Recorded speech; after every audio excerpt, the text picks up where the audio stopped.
All right, Todd, take it away. Alrighty, thanks everybody, and thanks for joining us today. Today we're going to be talking about the market stats ending September 21st, 2020, and the week prior. We're also going to be discussing the August month-end numbers. But looking across the board, we have 45 days closed on market. Our month supply is just over 1 month. We have a 97.94 absorption rate. Our list price right now is hovering about 633, and our average sale price 411. We'll talk a little bit about those numbers in a minute. 99.07% less list price to sale price retention. There's another story coming. So we'll continue to bring you a little bit more information on these in just a second. Active inventory is up. Yes, I did say that. It's up. It's the first time it's been up in probably, oh my gosh, maybe 8 years. Yeah, 3 months, 4 months probably. But it's not up a lot, but at least it's trending up. Pending is sitting at 6,746. That's still a lot of people in the marketplace, and closed units at 5,470 for the month of September, month to date.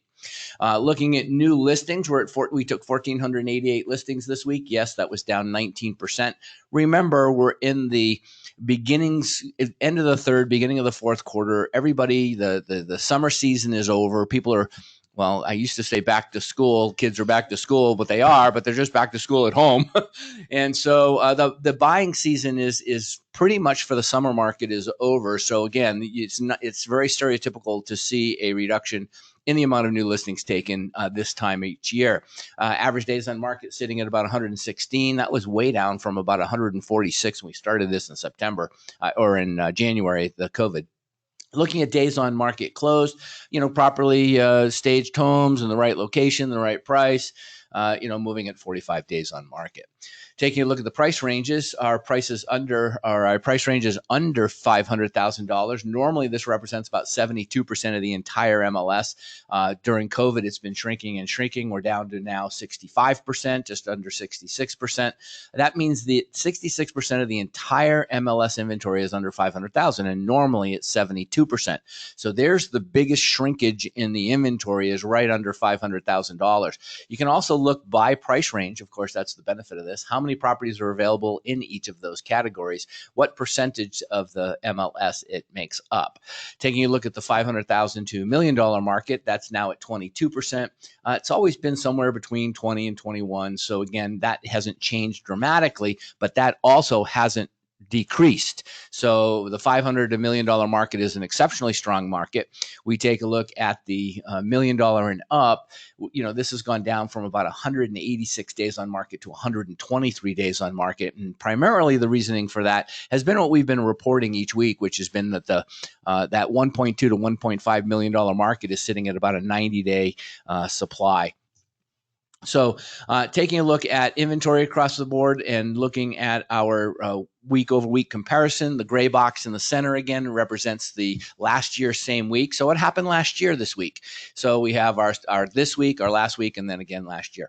So take a look at it right across the board. 1,488 is what we did. 2,000 listings were taken last year, same period. 1,829 last week. So that's a little bit of a loss, but we're not going to focus on that too much. Taking a look at active inventory, this is the increase, went from 7,988 up to 8,378.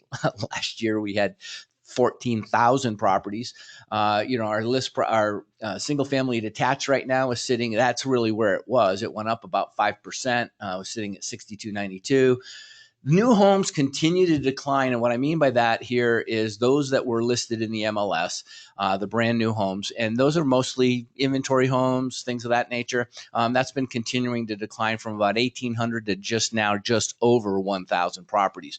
So I also wanted to show you the non-distressed in there because, again, that makes up the majority of the inventory, but I think a lot of people are constantly a little bit I hear all the time that the inventory, everybody's waiting for this foreclosure market that's going to happen, and it's not going to happen because we've just now gotten into that 7-8% delinquency rate, and that's a normal rate. We've been at about 4.5%. So someone could say, yeah, there are more foreclosures in the market. That'd be a true comment. The only problem is that it's just now back to what it would normally be.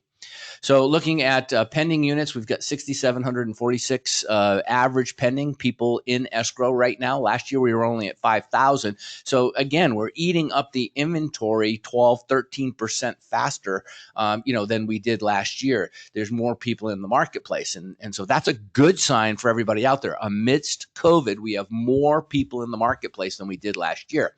Taking a look at our closed production for the month of September, 5470. We were at 4988 last year. So again, this is a good sign. We're ahead of the curve. We're ahead of last year. Talk about how we finished August in just a second. So moving down through the stats, 1 month supply, that's good. We want to keep that up. We'd love to have that back at 3 months. Last year, we were at 2.51, same period. Our average list price, we don't really focus on that a lot because we don't know when properties come into the MLS, are they, are people entering more $1 million properties or more $400,000 properties that might tweak that. So we look mostly at the average sales price of what's actually closing and kind of track that. And so that's the second number on the lower part of the box.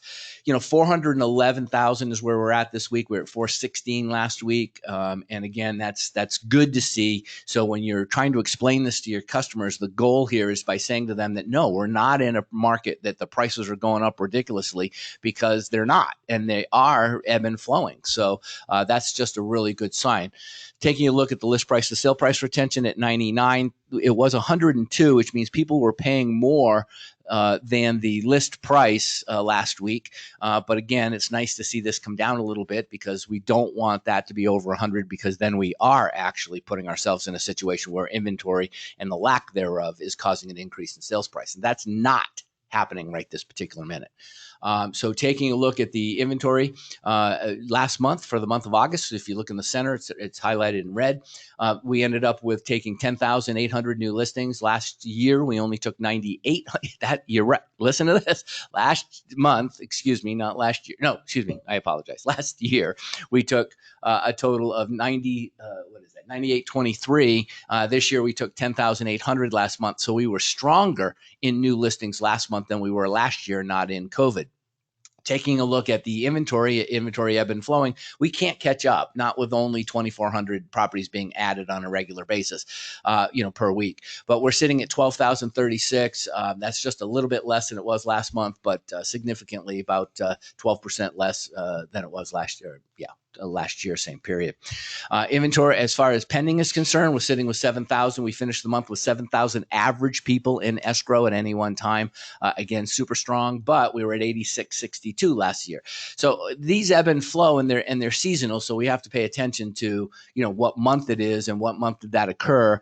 So obviously, the month of August is the end of our big buying seasons, and so that's usually why those are stronger. Taking a look at inventory, we closed the month at 9209. Ring the bell. We were at 8918 last year, so we were up just a little bit, which is a good sign. You see the green box to the right. Last month, we reported that July was 12% better than it was the year prior. So as long as we're in the green boxes here, we're moving forward, and the market is actually better, get that, better than it was last year. So final numbers down here at the bottom of the stats. We closed the month out at a 1.31 month supply. Last year, it was 1.75 months supply. So again, that's not dramatically different, or a difference in the absorption rates. You can see there about 20%. That's not off the chart. And then we take a look at the average sales price again, which is the third one down, 402. Last year we were at 340. That's an increase of 18%. That's strong. But again, we'll have to see exactly. This was just 1 month in time. If you look to the right, it was 15% the month before. So we'll have to see if we are actually in double digits, and we'll finish the year in a double digit perspective. That's not appreciation. That's increase in the sales price year over year.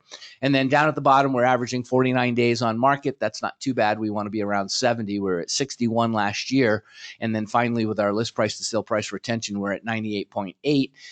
Closed out the month of August, 97.4. So the difference again in those numbers just meant that last year at 97.04, that particular year, the sellers were negotiating a 2.6% reduction between the difference between the list price at the time the offer was accepted.